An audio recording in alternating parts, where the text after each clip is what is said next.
Hello and welcome to Mark and Kelly's Trips, Tips and Things. So today I'm going to be making another recipe from the Back to the Future official Hill Valley Cookbook.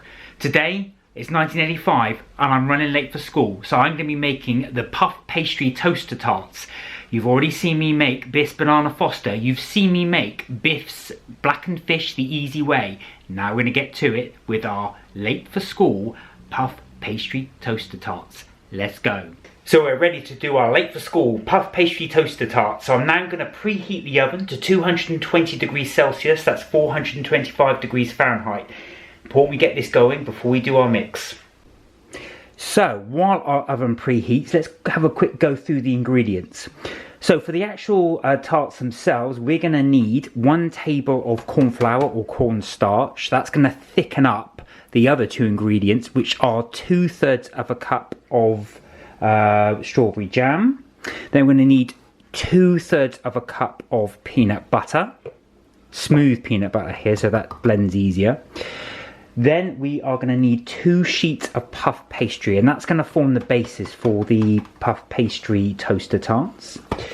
Then for our little egg wash, we're going to obviously need 1 egg, and we're going to need a tablespoon of cold water. Once we've done all that, once we've made our tarts, then we're going to ice them. And for the icing, we're going to need a couple of tablespoons of salted butter. This is unsalted. I'm using unsalted, but you can use salted butter.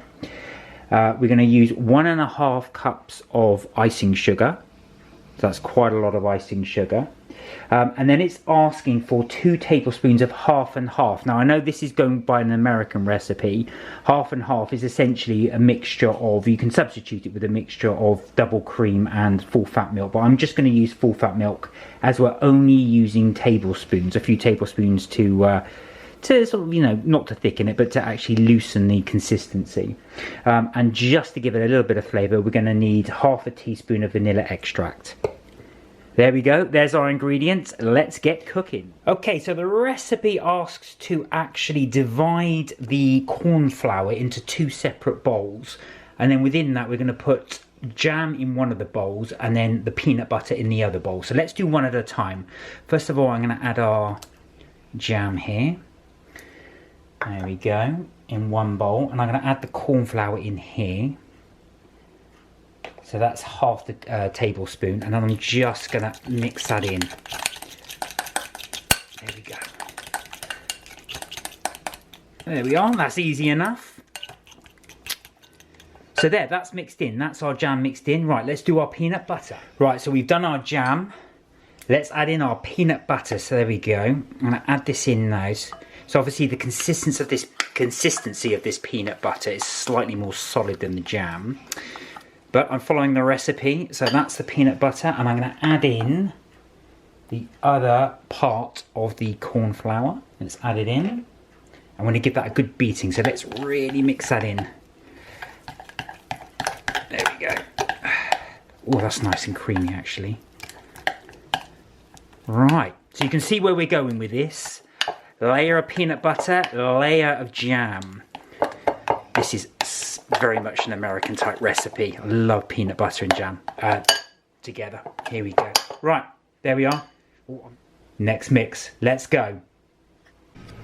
Okay, for our next things, we're going to unroll the puff pastry. Now I've got pre-bought puff pastry here, and what's great about this is it comes in actual individual sheets, which is exactly what I want to use. So it'll be much easier for me to unroll individual sheets. So I'm going to put them on this tray. Now it does recommend that you use a cookie tray, which I know is flat, so this one's got slight elevated sides but should be okay. And to put it on baking foil, so I'm putting it onto the baking sheets I should say. I'm using baking foil. I hope this is okay, it should be fine, and we'll see how this works. Here we go. I've unrolled it and look at that, that's perfect. The size, I'm very lucky there. It's 1 sheet I've got here, so I will need a second sheet, so luckily I have bought a second. But that's our pastry there, all laid out, ready to go. So you know the drill. On this is going to go our jam and then our peanut butter. Then we're going to put the second sheet on. So glad I bought a second sheet because we would most definitely need this. Okay, let's go with the jam. So the second stage is now, I've realised though, I need 2 sheets. So this is going to be the base, I need a sheet on top. So what it says is to cut these into 6 equal rectangles. So I'm going to do a little bit of guess mathematics here. There we are. I know that looks a little bit rough.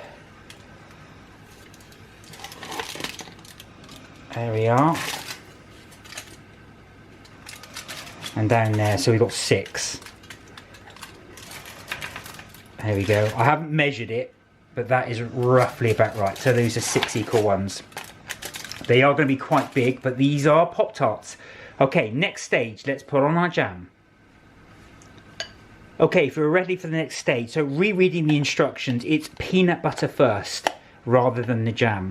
So this is a bit like the scone conundrum, where do you put jam first, do you put cream first? Well, according to this, you put the peanut butter. Now, with the peanut butter, I'm supposed to spread it on and then leave ½ an inch at the corners.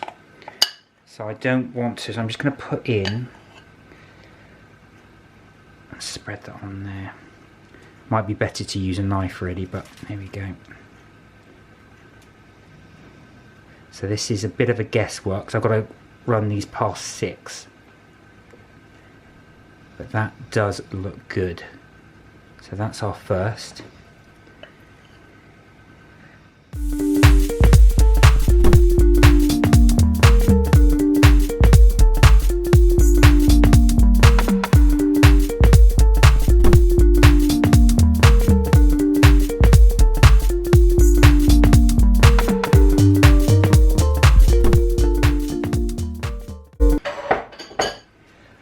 Okay, there we go. So ½ an inch from the edge. I've pretty much evened them out as best I can. Right, next step is the jam. Let's go. So I'm going to grab the jam. Now, I've used a fork for this jam. This is me trying not to use too much washing up, but I will just place that on there. Oh, that smells wonderful. Right, let's do the rest.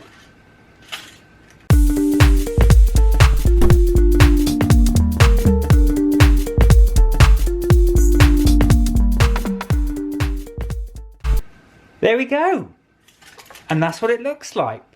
Little tip there, I would definitely recommend using a spoon rather than the fork, but that has spread how I wanted it to be. So okay, next step is to put the second layer on top so we can complete our puff pastry tart. Let me say that again, so we can complete our puff pastry toaster tarts. Here we go.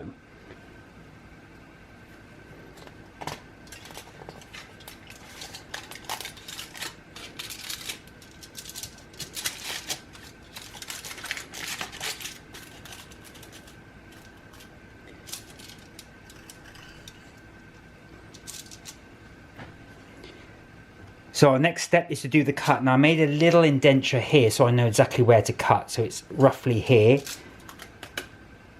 and here. So let's go.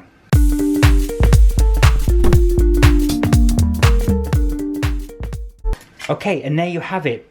They're almost ready to go in the oven. The next stage we now need to do is get our egg wash. So let's get that going. Right, next stage, let's make the egg wash. So, according to the instructions, 1 egg. Right there. And we're going to add in a tablespoon of water. There we go. And then we're going to mix this up.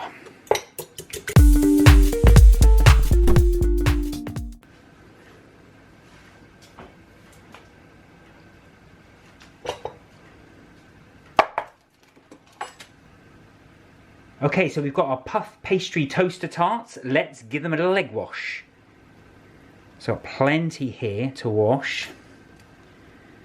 Whoa, whoa, whoa, whoa, whoa, whoa. Made a little mistake there. So as you can see from the video, I'm actually egg washing the top of the puff pastry toaster tarts, which is correct. But what I should have done is actually egg wash the top, then make sure that the egg wash side touches the actual rim of the jam and peanut butter, then egg wash the top of that again. Okay, that's a mistake. Anyway, don't forget, that's what you need to do. Let's get back to the video.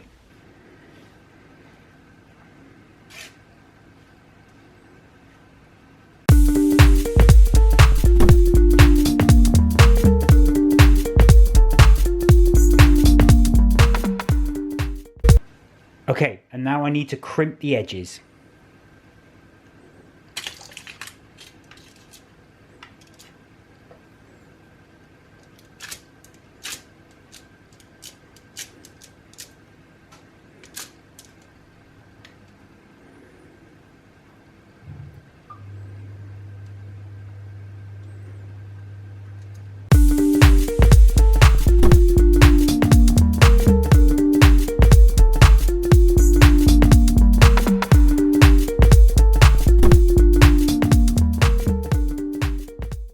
Okay, there they are. Now, one thing I realised I should have done is actually egg wash underneath, so I join these. So don't make the mistake I've just made, but they are crimped. Some of the peanut butter has leaked out the side. That's probably where I probably put a bit too much in. But we're going to put these in the oven and see how they go. Okay, so as I said, don't forget, do what mistake I made, and don't forget to egg wash actually in between the layers of the two puff pastries. Otherwise, well, let's hope they don't spill out the sides. Also as well, like I said, make sure your oven's preheated, 220 degrees Celsius, that's 425 degrees Fahrenheit.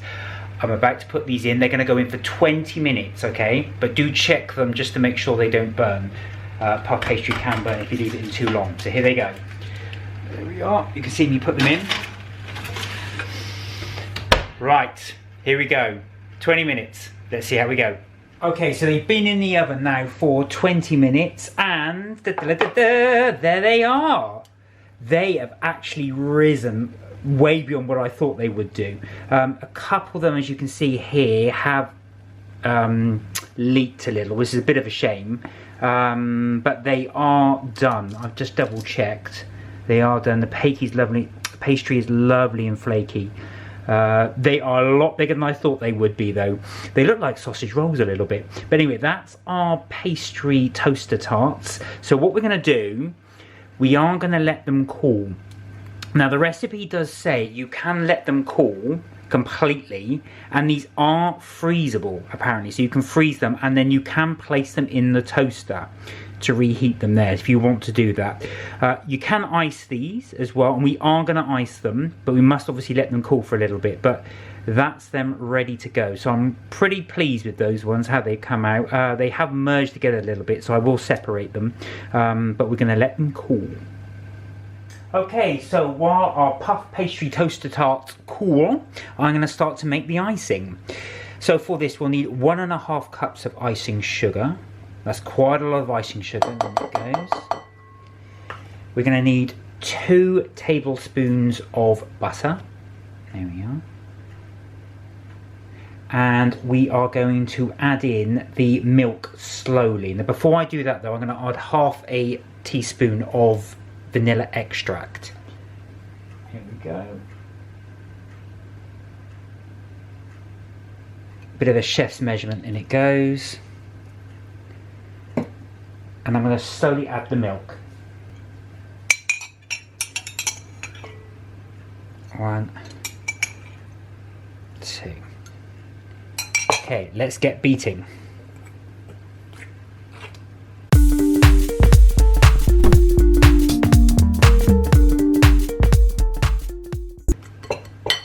So as you can see there, it does need a little bit more. So I'm just going to add in a bit, because this is going to drizzle over the top. So I'm just going to add another spoonful in, maybe 2.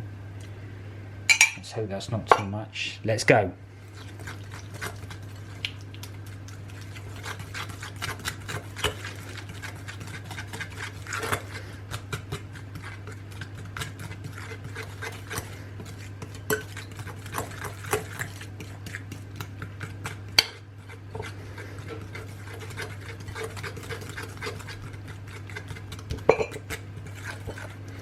There we are, can you see that? So that's a nice consistency. I think we're ready to go.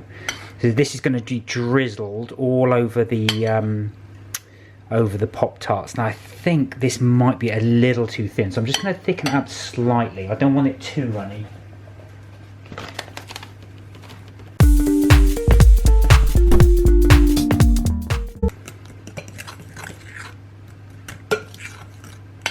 There we go. Ready to go. Okay, so I've taken 3 of the Pop-Tarts. You can see they're rather large, which is the right size though, they're rectangular.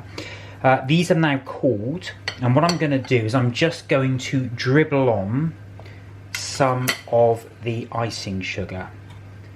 There we go. So I could probably be better off doing this on a rack, but there we are. So I'm doing it more like an ice bun rather than a, not an ice bun, sorry, like a cinnamon bun rather than a pattern. Now if you had a piping bag, this would probably look a lot better. You can see from the flakiness, and what I should definitely have done is actually egg wash the inside of these cases. And I think that was the thing, some of them come away slightly. But as you can see here, that is not quite hot, so that shouldn't melt too much. And there we go. They look quite good. Well, for a first attempt anyway. So that's what it looks like. Now we're going to do the grand taste test. Okay, so here we go. Late for School Puff-Pastry Toaster Tarts, the great test. Before we try it though, as I said to you before you ice them, you can actually wait for them to cool, wrap them up and put them in the freezer, then put them in the toaster when you're ready to go. Make sure though, don't follow the mistake I did, make sure you actually egg wash the inside so they and crimp them properly so they really create that seal. But anyway, I'm going to try these ones as my first effort. Here we go. I'm using a fork rather than eat them with my hands. There it is. That flaky pastry looks fantastic. Mmm. The topping really makes it. That icing sugar is delicious with it.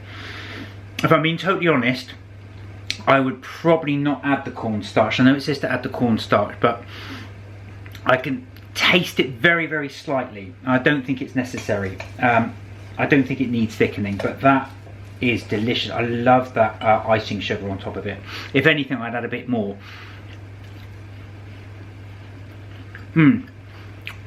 Late for school?